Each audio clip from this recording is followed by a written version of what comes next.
Hello future leaders, welcome to Unacademy. मेरा नाम है Yuvraj Singh Shekhawat and remember, be a spokesperson for India. अब आपने एक कहावत तो सुनी होगी, what you sow you shall reap. जैसा आप बोते हो वैसा ही आप पाते हो। और यह कहावत हर एक के लिए ठीक बैठती है, चाहे से आप एक इंडिविजुअल हो, एक स्टेट हो, एक नेशन हो। और सबसे खास बात, यह पाकिस्तान के लिए भी उतनी ही सही बैठती है। लेकिन पाकिस्तान जो है अपनी गलतियों से, या फिर मुझे लगता है वो अपनी गलती भी नहीं मानता जब वो टेररिस्ट बेसिस अपने यहां बनाता है, टेररिस्ट को सेफ हेवंस प्रोवाइड करता है, उनको आर्म्स, एम्यूनेशन, फाइनेंसिंग सब प्रोवाइड करता है। इसीलिए बार बार पाकिस्तान को यह कहा जाता है कि पाकिस्तान एक ऐसा स्टेट है जो टेररिज्म को स्पॉन्सर करता है। हम स्पॉन्सर करते हैं बड़े बड़े स्पोर्ट्स इवेंट्स को, हम स्पॉन्सर करते हैं डेमोक्रेसी को, हम सपोर्ट करते हैं डेमोक्रेसी को, हम स्पॉन्सर करते हैं अच्छी चीजों को, ये स्पॉन्सर करते हैं टेररिज्म को। और उसी का एक एग्जाम्पल रिसेंटली हमें देखने को मिल रहा है, क्योंकि खैबर पख्तूनवा के रीजन में एक व्हीकल, जो कि एक माइंड रेजिस्टिंग व्हीकल था, जो कि पाकिस्तान की जो बॉम्ब डिस्पोजल यूनिट है उसका ही हिस्सा था, उसको एक व्हीकल जो होता है, जिस व्हीकल में एक्सप्लोजिव थे, वो जाके कोलाइड कर जाता है। एंड देन उस एक्सप्लोजन की वजह से वहां पे 13 पाकिस्तानी सोल्जर्स शहीद हो जाते हैं, यानी कि मारे जाते हैं। और इसमें काफी सारे लोग इंजर्ड भी हुए हैं। और यह खैबर पख्तूनवा के एक प्रोविंस, एक जगह है जिसका नाम है खद्दी एरिया ऑफ नॉर्थ वजिस्तान, वहां पे यह चीज हमें देखने को मिलती है। अब जो अटैकर था, जिसे सुसाइड बॉम्बर कहा जाता था, वो एक व्हीकल ड्राइव कर रहा होता है जिसमें एक्सप्लोजिव होते हैं, जाके वो रैम करता है, कोलाइड करता है, एक्सप्लोजन होता है और यह इवेंट हमें देखने को मिलता है। हालांकि खैबर पख्तूनवा और बलूचिस्तान में एक ग्रुप है, एक मिलिटेंट ग्रुप है जिसका नाम है तहरीक-ए-तालिबान पाकिस्तान। तो इनिशियली यह कहा जा रहा था कि तहरीक-ए-तालिबान पाकिस्तान इसके पीछे है, बट एक ग्रुप है जिसका नाम है असवद उल हर्ब, जिसको लिंक किया जा रहा है इत्तेहाद उल मुजाहिदीन पाकिस्तान के साथ में, जिन्होंने इस पूरे के पूरे अटैक की रिस्पॉन्सिबिलिटी ली है। जब मैं बात करता हूं पाकिस्तान के प्रोविंसेस की, तो यहां पे बलूचिस्तान, यहां पे खैबर पख्तूनवा, यहां पे सिंध, यहां पे पंजाब आपको देखने को मिलता है। और खैबर पख्तूनवा और बलूचिस्तान में तो आपको काफी टाइम से वायलेंस देखने को मिलेगा। उसके पीछे रीजन बताया जाता है आपका तहरीक-ए-तालिबान पाकिस्तान, राइट। तो कहा यह जा रहा था कि यह तहरीक-ए-तालिबान पाकिस्तान का एक फैक्शन, कोई ग्रुप है, लेकिन हालांकि अभी तक हमारे पास में कोई वेरीफाइबल एविडेंसेस नहीं है जहां पे हम यह कह सकते हैं कि इसके पीछे यह रीजन है। और यह अटैक एक तरीके से देख लीजिए, जो अभी मिलिटेंट वायलेंस हमें देखने को मिल रहा है उसी का एक हिस्सा है। अब जब पाकिस्तान ये करते थे, there is a good Taliban, there is a bad Taliban, right, एक डिफरेंशिएशन लेके आते थे। आज वो डिफरेंशिएशन बिल्कुल खत्म हो चुका है। गुड तालिबान जो पाकिस्तान को सपोर्ट करेगा, जो पाकिस्तान के साथ बैठेगा, पाकिस्तान के मंसूबों में उनकी हेल्प करेगा, बिल्कुल। और बैड तालिबान जो पाकिस्तान को नुकसान पहुंचाएगा। अब चाहे से आज अफगानिस्तान के अंदर जिस तालिबान सरकार ने, जिन्हें हम अफगानी तालिबान कहते हैं, जिन्होंने टेक ओवर कर रखा है, आज वो भी पाकिस्तान के साथ में नहीं है। और जो ये तहरीक-ए-तालिबान पाकिस्तान है, जिसे हम पाकिस्तानी तालिबान कहते हैं, आज वो भी इनके साथ में नहीं है। तो जब मैं तहरीक-ए-तालिबान पाकिस्तान की बात करता हूं, तो इसको 2007 में बनाया गया था। उस टाइम पे जितने भी मिलिटेंट ग्रुप्स थे, वो सारा इकट्ठा होकर तहरीक-ए-तालिबान पाकिस्तान को बनाते हैं। अब इनका एम क्या है? इनका एम है पाकिस्तानी सरकार को ओवरथ्रो कर देना, यानी कि उखाड़ के फेंक देना, एंड देन स्ट्रिक्ट जो शरिया लॉ है उसको इंप्लीमेंट करना पाकिस्तान के अंदर। सेम मतलब आइडियोलॉजी है जो अफगानी तालिबान की है। हालांकि दोनों का कोई लिंक नहीं देखने को मिलता। हां, बताया यह जाता है कि जब भी पाकिस्तानी मिलिट्री कोई एक्शन लेती है तहरीक-ए-तालिबान पाकिस्तान के ऊपर, तो फिर उसके बाद में इनको सेफ हेवंस अफगानिस्तान के द्वारा प्रोवाइड किए जाते हैं, क्योंकि कहीं ना कहीं अफगानिस्तान के अंदर जो तालिबान है वो भी ये चाहती है कि हमारे पड़ोसी देश पाकिस्तान के अंदर भी वैसी ही सरकार हो जैसी हम चाहते हैं अफगानिस्तान के अंदर। और आपको 2014 का आर्मी पब्लिक स्कूल मैसेकेयर तो याद होगा, जहां पे 140 लोगों से भी ज्यादा जान गई थी, जिसमें मोस्टली चिल्ड्रन थे। उसकी रिस्पॉन्सिबिलिटी भी तहरीक-ए-तालिबान पाकिस्तान ने ही ली थी। और अभी रिसेंटली अगर मैं बात करूं रिसेंट अटैक्स की, तो मार्च 2025 में पाकिस्तानी आर्मी ने लगभग 10 टीटीपी मिलिटेंट्स को मारा था, क्योंकि एक सुसाइड बॉम्बिंग देखने को मिली थी हमें साउथ वजीरिस्तान के अंदर।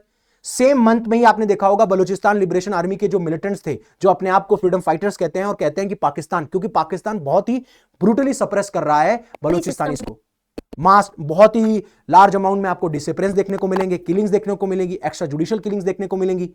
और उन्होंने फिर जाफर एक्सप्रेस ट्रेन को उसी महीने के अंदर हाईजैक भी किया था, जहां पे बताया गया था कि इतने सिविलियंस और इतने पैरामिलिट्री फोर्सेस के आदमी मारे गए।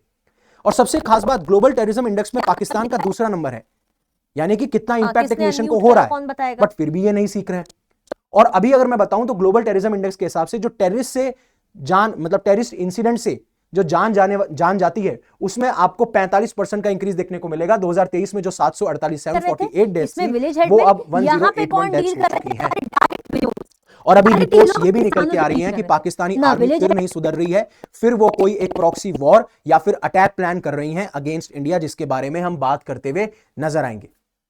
लेकिन सबसे शॉकिंग बात यह है कि पाकिस्तान के डिफेंस मिनिस्टर ख्वाजा आसिफ साफ ये कहते हैं कि जब भी हमारा इंडिया के साथ में टेंशन होता है, और इंडिया के साथ में तो हमेशा से ही टेंशन है, तो हमें जो चाइनीज एडमिनिस्ट्रेशन है या चाइनीज ऑफिशियल्स हैं वो हमें इंटेलिजेंस एजेंसीज के तौर पे काम करते हैं या फिर हमें इंटेल प्रोवाइड करते हैं, जिससे कि हम इंडिया का जो थ्रेट है उसको न्यूट्रलाइज कर सकें और हम भी इंडिया की जो भी क्या कह सकते हो एक्शंस हैं उनके खिलाफ हम कोई भी अपने ऑपरेशंस चला सके। और यही इंटरव्यू के दौरान उन्होंने कहा कि पाकिस्तान हमेशा से अलर्ट पे रहा है जब भी इंडिया के साथ में कंफ्लिक्ट हुआ है, और आप हमेशा अलर्ट पे रहते हो। और यह भी जोर देके बताया कि बीजिंग ने हमेशा से हमारे साथ में इंटेलिजेंस शेयर किया है, चाहे से इंडिया के एयर डिफेंस सिस्टम को लेके हो, चाहे से इंडिया के मिलिट्री पर्सनल के मूवमेंट से रिलेटेड लेके हो या फिर उनकी पोस्ट की लोकेशन से रिलेटेड हो, वो सब कुछ उन्होंने किया है। और पाकिस्तान हमेशा से अपने कभी भी उन्होंने गार्ड लोअर डाउन नहीं किए हैं, कभी भी वो डिफेंसिव एटीट्यूड में नहीं आए हैं। और ये कहते हैं कि जिन नेशंस की स्ट्रेटेजिक अलायंस होती है, जैसे पाकिस्तान और चाइना की दोनों की एक स्ट्रेटेजिक अलायंस है, दोनों का मोटिव यही है क्योंकि उन्हें लगता है कि इंडिया उनके लिए खतरा है। आप साफ साफ ये बताइए ना कि पाकिस्तान आपको पपेट की तरह इस्तेमाल किया जा रहा है चाइना और यूएसए की तरह, आप ये एक्सेप्ट नहीं करेंगे, बट आप चाइना का नाम लेके अपने आप को डिफेंड कर लेंगे। तो वो यही कहते हैं कि ये जो एक्सचेंज है जो भी सेंसिटिव डेटा का होता है, जैसे वो सैटेलाइट इमेजेस हो, थ्रेट असेसमेंट्स हो, ये करते हुए नजर आए हैं, एक रूटीन मैटर होता है। और इसीलिए मैंने कल एक वीडियो बनाया था कि क्या चाइना के साथ में हम अगर बॉर्डर डिस्प्यूट सॉल्व भी कर लें तो क्या हम चाइना पे भरोसा कर सकते हैं? बहुत ही मुश्किल हो जाता है ऐसे टाइम पे जब पाकिस्तान को इस तरीके की इंटेल प्रोवाइड की जा रही है जो कि इंडिया के लिए एक बहुत बड़ा थ्रेट हो सकता है। और इसी इंटेल का इस्तेमाल पाकिस्तान कोई रियल थ्रेट के लिए थोड़ी इस्तेमाल करेगा। पाकिस्तान अगेन जो लश्कर तैयबा है, जैश ए मोहम्मद है, इन टेररिस्ट का इस्तेमाल करके कोई प्रॉक्सी वॉर छेड़ देगा या टेररिस्ट अटैक कर देगा। बट हमारे प्राइम मिनिस्टर नरेंद्र मोदी पहले कह चुके हैं, इस टाइम अगर कोई भी टेरर अटैक हमारी कंट्री में होता है, it will be considered as an act of war. और जो ऑपरेशन सिंदूर 1 था, आपको 2 देखने को मिलेगा, because right now it is paused. और आप भी अभी एक प्रोबेशन पीरियड पे हो, ये वो पहले भी कह चुके हैं। लेकिन ये कहते हैं कि ये बहुत नॉर्मल है नेशंस के लिए कि वो इंटेलिजेंस शेयर करते हैं, बट आपके साथ शेयर करना बहुत डिफिकल्ट है।